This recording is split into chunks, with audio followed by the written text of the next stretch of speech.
सर्वेश्वरं महाकायं सर्वशक्तिस्वरूपिणं सर्वस्वं जगता नाथं रंगनाथं नमाम्यहम्। नमः श्रीरंगनाथाय श्रीवल्लभाय च पत्ययम् स्वामिनाथाय हरये शरण्याय सदा नमः। रंगनाथं जगन्नाथं नारायणं सदा शिवं सर्वसुखप्रदं देहि रंगनाथ नमोस्तुते। नमस्कार दोस्तों, स्वागत है आपका हमारे चैनल में। आज हम आपको ले चलेंगे एक ऐतिहासिक और पवित्र स्थान की यात्रा पर। हम बात कर रहे हैं रंगनाथ स्वामी मंदिर की, जो तमिलनाडु के तिरुचिरापल्ली शहर में स्थित है। यह मंदिर भगवान विष्णु के रंगनाथ स्वामी रूप को समर्पित है और दक्षिण भारत के सबसे प्रमुख धार्मिक स्थलों में से एक है। रंगनाथ स्वामी मंदिर एक हिंदू मंदिर है जो रंगनाथ, विष्णु का एक रूप और उनकी पत्नी रंगनायकी, लक्ष्मी का एक रूप को समर्पित है। यह मंदिर श्रीरंगम, तिरुचिरापल्ली, तमिलनाडु, भारत में स्थित है। 4. तमिल वास्तुकला शैली में निर्मित इस मंदिर की महिमा तमिल कवि संतों, जिन्हें अलवर कहा जाता है, ने अपने ग्रंथ नालायिरा दिव्य प्रबंधम में की है। 5. और इसे भगवान विष्णु को समर्पित 108 दिव्य देशों में सबसे प्रमुख होने का अनूठा गौरव प्राप्त है। श्रीरंगम मंदिर एक हिंदू मंदिर के रूप में निरंतर ऐतिहासिक उपस्थिति के साथ सक्रिय पूजा में दुनिया का सबसे बड़ा धार्मिक परिसर है। इनमें से कुछ संरचनाओं का सदियों से एक जीवित मंदिर के रूप में नवीनीकरण, विस्तार और पुनर्निर्माण किया गया है। सबसे नया जुड़ाव बाहरी टावर है, जो लगभग 73 मीटर 240 फीट ऊंचा है, जिसे 1987 में अहोबिला मठ और अन्य के सहयोग से पूरा किया गया था। 7. यह मंदिर एक फलता फूलता हिंदू पूजा स्थल है और पंचरात्र आगम पर आधारित श्री वैष्णववाद की तेंकलई परंपरा का पालन करता है। तमिल महीने मार्गली, दिसंबर से जनवरी के दौरान आयोजित होने वाला वार्षिक 21 दिवसीय उत्सव 1 मिलियन आगंतुकों को आकर्षित करता है। मंदिर परिसर को यूनेस्को विश्व धरोहर स्थल के रूप में नामांकित किया गया है और यह यूनेस्को की अस्थायी सूची में है।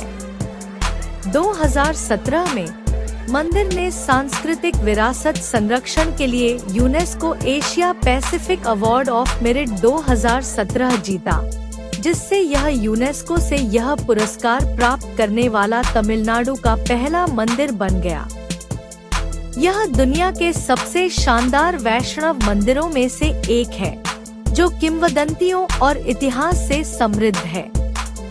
देवता का उल्लेख संस्कृत महाकाव्य रामायण में मिलता है, जिसकी तारीख 3000 ईसा पूर्व से काफी पहले की है।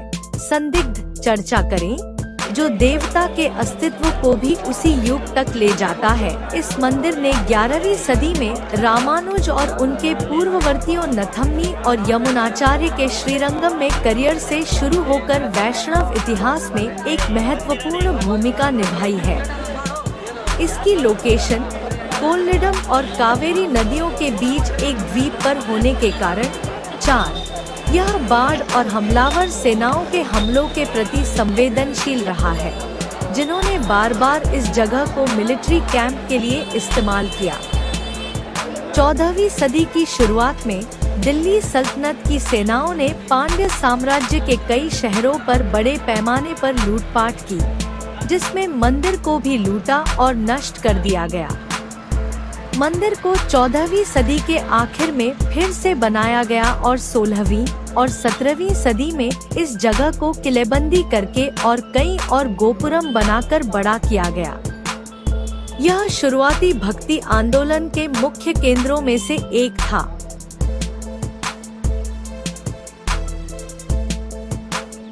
जहां भक्ति संगीत और नृत्य की परंपरा थी, लेकिन यह परंपरा 14वीं सदी के दौरान बंद हो गई और बहुत बाद में सीमित रूप से फिर से शुरू हुई। यह मंदिर 63 हेक्टेयर 155 एकड़ के एरिया में फैला हुआ है, जिसमें 81 मंदिर, 21 टावर, 39 मंडप और कई पानी के टैंक कॉम्प्लेक्स में शामिल हैं। यह मंदिर शहर एक महत्वपूर्ण पुरातात्विक और शिलालेख स्थल है, जो शुरुआती और मध्यकालीन दक्षिण भारतीय समाज और संस्कृति की ऐतिहासिक झलक दिखाता है।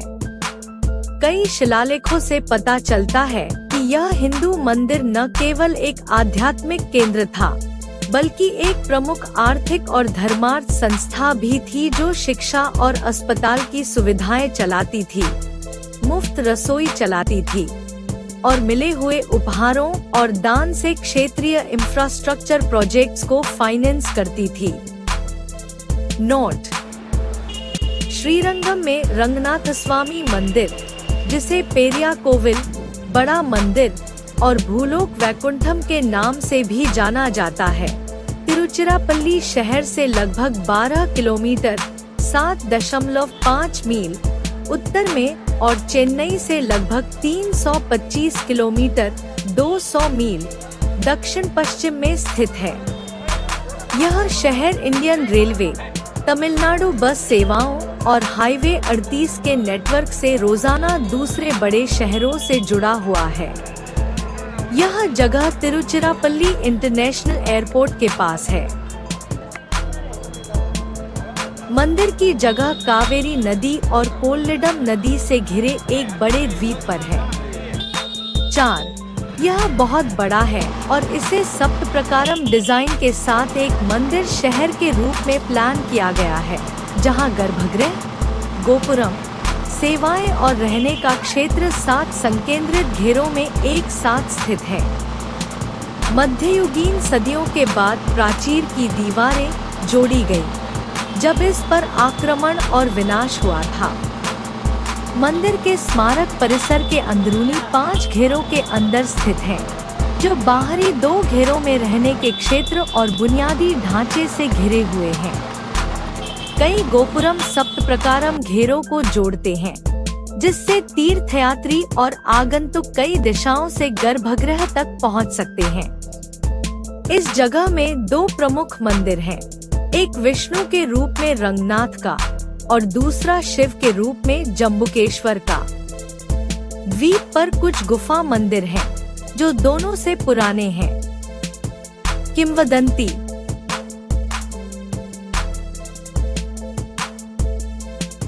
मंदिर और उसकी कलाकृतियां क्षेत्रीय पुराणिक ग्रंथों में वर्णित कई अलग अलग तमिल किंवदंतियों का विषय है।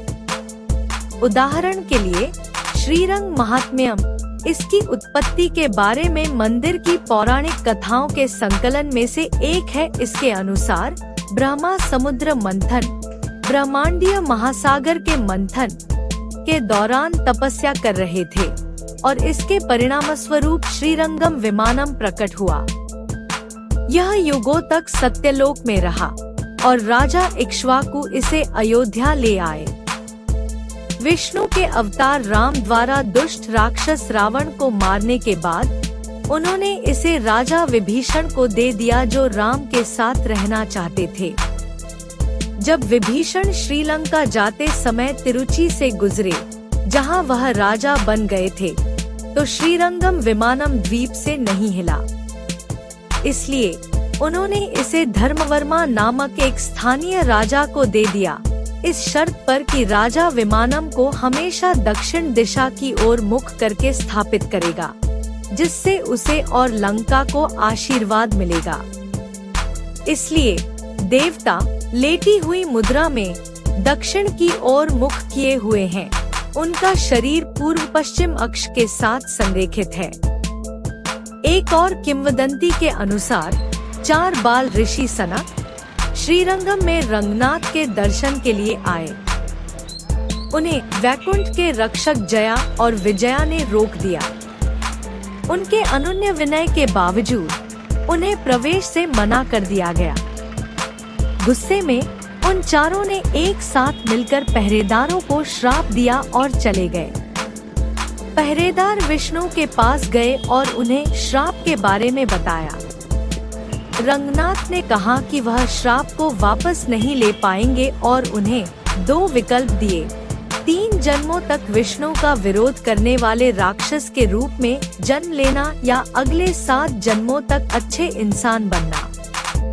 भगवान के पास वापस आने की चाह में पहरेदारों ने राक्षस बनना स्वीकार कर लिया और माना जाता है कि उन्होंने हिरण्याक्ष और हिरण्यकशिपु, रावण और कुंभकर्ण और शिशुपाल और दंतवक्र का रूप लिया। विष्णु ने उन सभी जन्मों में राक्षसों को मारने के लिए क्रमशः 4 अवतार लिए, वराह, नरसिंह, राम और कृष्ण। महाभारत में कहा गया है कि उलूपी नाग राजकुमारी से अर्जुन की शादी के बाद वह दक्षिण भारत के विभिन्न तीर्थ स्थलों पर गए। कहा जाता है कि अर्जुन ने इस मंदिर का दौरा किया और रंगनाथ की पूजा की। मंदिर में अर्जुन मंडप नाम का एक मंडप है। मंदिर के मुख्य देवता का जिक्र कई संस्कृत साहित्य और महाकाव्यों जैसे रामायण, महाभारत, पद्म पुराण, ब्रह्मांड पुराण और गरुड़ पुराण में मिलता है। संगम युग 500 ईसा पूर्व से 300 ईस्वी के तमिल साहित्य में भी इसका जिक्र है। अकानानूरू, पुरनानूरू, परिपाटल और सिलाप्पदिकारम जैसी कई किताबों में इसका जिक्र मिलता है। उदाहरण सिलाप्पदिकारम। यह मंदिर सबसे पहले चोल शासक धर्मवर्मा ने बनवाया था। कावेरी नदी की बाढ़ ने मंदिर के विमानम को नष्ट कर दिया था और बाद में शुरुआती चोल राजा किलिवल्वन ने आज मौजूद मंदिर परिसर का पुनर्निर्माण करवाया। मुख्य गर्भगृह के पास कई मंडप हैं, जो उरैयूर चोलों द्वारा 100 ईस्वी से 300 ईस्वी के आसपास बनवाए गए थे। मंदिर में बाद में संरचनाओं और शिलालेखों को जोड़ा गया जो चोल, पांड्य, होयसला, मराठा और विजयनगर राजवंशों के थे जिन्होंने इस क्षेत्र पर शासन किया था। ये शिलालेख 7वीं और 17वीं शताब्दी के बीच के हैं। 1311 में अलाउद्दीन खिलजी के मुस्लिम जनरल मलिक काफूर और उसकी दिल्ली सल्तनत की सेनाओं द्वारा आक्रमण और लूटपाट के दौरान उस समय के अरबी ग्रंथों में कहा गया है कि उसने कनोबरी, कावेरी नदी पर एक सुनहरे मंदिर पर छापा मारा, मंदिर को नष्ट कर दिया और देवता की सुनहरी मूर्ति के साथ लूट का माल दिल्ली ले गया। स्टीवन पी हॉपकिंस के अनुसार यह रंगनाथ स्वामी मंदिर माना जाता है। इसके बाद के तमिल ग्रंथों में इस बारे में कई अलग अलग कहानियां हैं कि मंदिर को विष्णु की मूर्ति कैसे वापस मिली। कोयल ओलुकु में मिली एक कहानी के अनुसार एक युवा लड़की ने तब तक उपवास रखने की कसम खाई थी जब तक वह मूर्ति को नहीं देख लेती। 18 वह मुस्लिम सेना के पीछे पीछे दिल्ली तक गई जो लूट का माल लेकर लौट रही थी। वहाँ वह चुपके से महल में घुस गई और देखा कि सुल्तान की बेटी को उस मूर्ति से प्यार हो गया था। वह युवा लड़की श्रीरंगम लौट आई और उसने पुजारियों को बताया कि उसने दिल्ली में क्या देखा था। पुजारी संगीतकारों के साथ दिल्ली गए और उन्होंने मूर्ति को सुल्तान की बेटी के पास दिन रात खेलते हुए पाया। 18 उन्होंने सुल्तान के सामने गाना गाया और नाचा ताकि वह मूर्ति वापस कर दे और उसने मूर्ति वापस कर दी जिससे उसकी बेटी दुखी हो गई। बेटी को सांत्वना देने के लिए सुल्तान ने अपनी सेना को फिर से मूर्ति वापस लाने के लिए भेजा, लेकिन इस बार वे सफल नहीं हुए। 18 दूसरे वर्जनों के अनुसार मुस्लिम बेटी घोड़े पर बैठकर दिल्ली से श्रीरंगम तक मूर्ति का पीछा करती रही और फिर भी मूर्ति न देखकर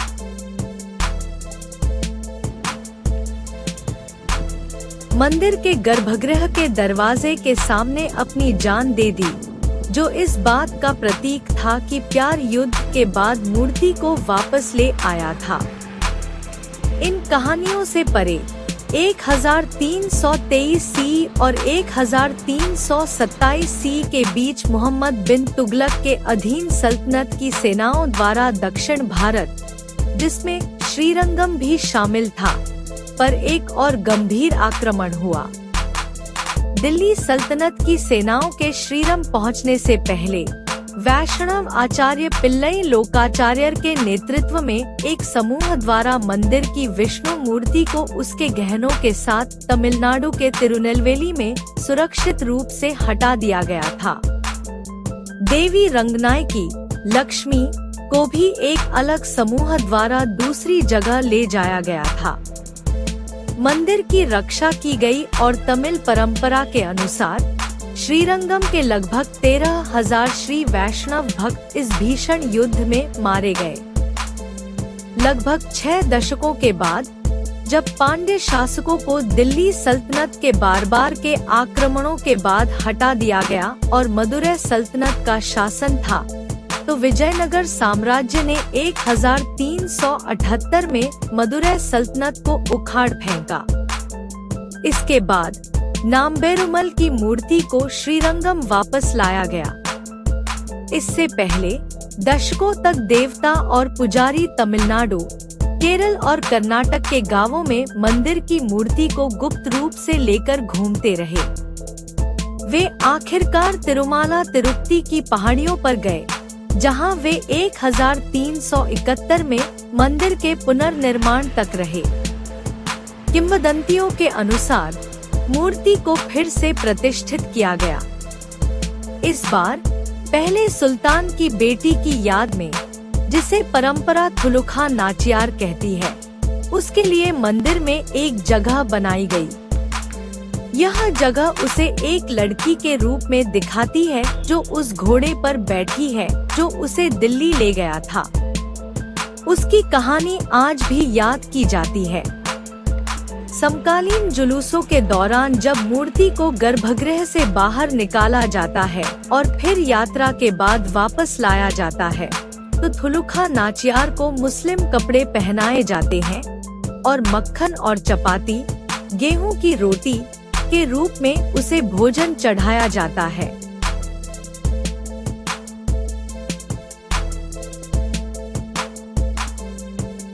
इसके बाद विजयनगर साम्राज्य के तहत मंदिर स्थल ने 200 से अधिक वर्षों तक स्थिरता, मरम्मत, किलेबंदी का पहला दौर और मंडपों के निर्माण का अनुभव किया।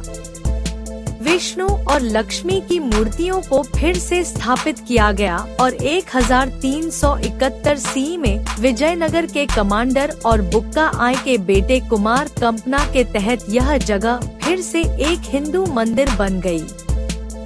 14वीं सदी के आखिरी दशक में विजयनगर के शासकों ने एक खम्भों वाला आगे का कमरा तोहफे में दिया।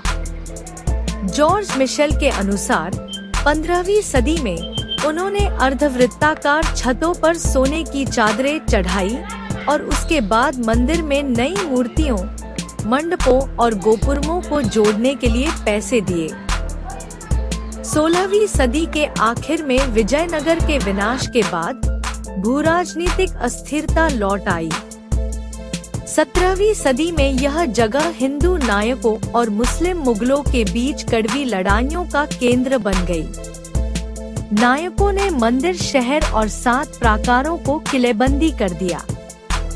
इसे आरकोट के मुस्लिम नवाबों ने राजस्व के एक फायदेमंद स्रोत के रूप में अपने कब्जे में ले लिया और उसके बाद फ्रांसीसी और ब्रिटिश सैन्य शक्तियों के बीच प्रतिस्पर्धा का केंद्र बन गया। 18वीं और 19वीं सदी के दौरान श्रीरंगम मंदिर स्थल और पड़ोसी शहर तिरुचिरापल्ली, त्रिची, ईसाई और मुस्लिम मिशनरी गतिविधियों का एक गहन केंद्र बन गया। ब्रिटिश साम्राज्य के भीतर मद्रास प्रेसिडेंसी की स्थापना के साथ भूराजनीतिक स्थिरता लौट आई और रंगनाथस्वामी मंदिर स्थल ने पुरातात्विक और ऐतिहासिक अध्ययनों में रुचि जगाई। श्री वैष्णववाद शिलालेखों से पता चलता है कि इन हिंदू राजवंशों चोल, पांड्य, होयसल, गजपति, नायक, विजयनगर ने पुनर्निर्माण, नवीनीकरण में मदद की और पारंपरिक रीति रिवाजों का समर्थन किया। कुछ में मंदिर को दिए गए बड़े उपहारों का जिक्र है। उदाहरण के लिए एक चोल राजा ने मंदिर को सोने का सांप वाला सोफा भेंट किया था। कुछ इतिहासकार इस राजा की पहचान राजा महेंद्र चोल से करते हैं। मंदिर ने शुरुआती श्री वैष्णववाद के इतिहास में एक अहम भूमिका निभाई है, खासकर प्रमुख हिंदू दार्शनिक रामानुज 1017 से 1137 सी और उनके पूर्ववर्ती नाथमुनि और यमुनाचार्य के बाद की सदियों में। इसने वैष्णववाद के भीतर द्वैत, द्वैतवादी और अद्वैत